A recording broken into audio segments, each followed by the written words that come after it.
ഇന്ന് നമുക്ക് വീട്ടിൽ എളുപ്പത്തിൽ ചെയ്തു നോക്കാൻ പറ്റുന്ന ഒരു ദം ബിരിയാണി. അതിനായി കഴുകി വൃത്തിയാക്കി വെച്ചിരിക്കുന്ന ചിക്കനിലേക്ക് 1/2 സ്പൂൺ മഞ്ഞൾപ്പൊടി, ആവശ്യത്തിന് ഉപ്പ്, 2 സ്പൂൺ വിനിഗർ എന്നിവ ചേർത്ത് നന്നായി പുരട്ടി മാറ്റി വയ്ക്കുക. ഒരു ബിരിയാണി പോട്ടിലേക്ക് ആവശ്യത്തിന് സൺഫ്ലവർ ഓയിൽ ഒഴിക്കുക. ഓയിൽ ചൂടായി കഴിയുമ്പോൾ നീളത്തിൽ കനം കുറച്ചെരിഞ്ഞ 2 സവാള അതിലേക്കിട്ട് വറുത്തുകോരി എടുക്കുക. സവാള വറുത്തുകോരി അതേ എണ്ണയിലേക്ക് ചെറുതായി എരിഞ്ഞ മറ്റ് 2 സവാള ഇട്ട് വഴറ്റുക.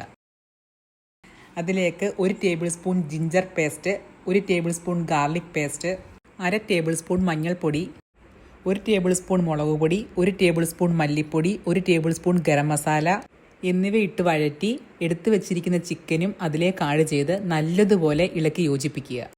അതിലേക്ക് 1 കപ്പ് വെള്ളവും ചേർത്ത് ഗ്രേവി ചെറുതായി തിളച്ച് വരുമ്പോൾ ഫ്രൈ ചെയ്ത് മാറ്റി വെച്ചിരുന്ന സവാളയിൽ നിന്നും 1/4 ഭാഗം കൈകൊണ്ട് പൊടിച്ച് അതിലേക്ക് ചേർക്കുക. മറ്റൊരു പാത്രത്തിൽ അരി വേവിക്കാൻ വെച്ചിരിക്കുന്ന വെള്ളത്തിലേക്ക് ഏലക്ക, ഗ്രാമ്പൂ, പട്ട എന്നിവ ഇടുക.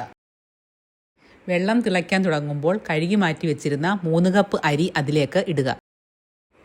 അരി 1/4 ഭാഗം വെന്ത് കഴിയുമ്പോൾ ചോറ് അതിൽ നിന്നും ഊറ്റിയെടുത്ത് തയ്യാറായിക്കൊണ്ടിരിക്കുന്ന ചിക്കനിലേക്ക് നിരത്തി ഇട്ടുകൊടുക്കുക. ഏറ്റവും മുകളിൽ വറുത്ത് വെച്ചിരുന്ന സവാളയുടെ ബാക്കി ഭാഗവും കൂടെ ചേർക്കുക.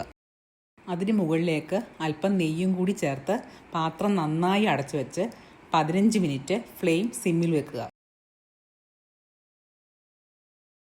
വളരെ എളുപ്പത്തിൽ ഏറ്റവും രുചികരമായ രീതിയിൽ വീട്ടിൽ ഒരു ദം ബിരിയാണി റെഡി.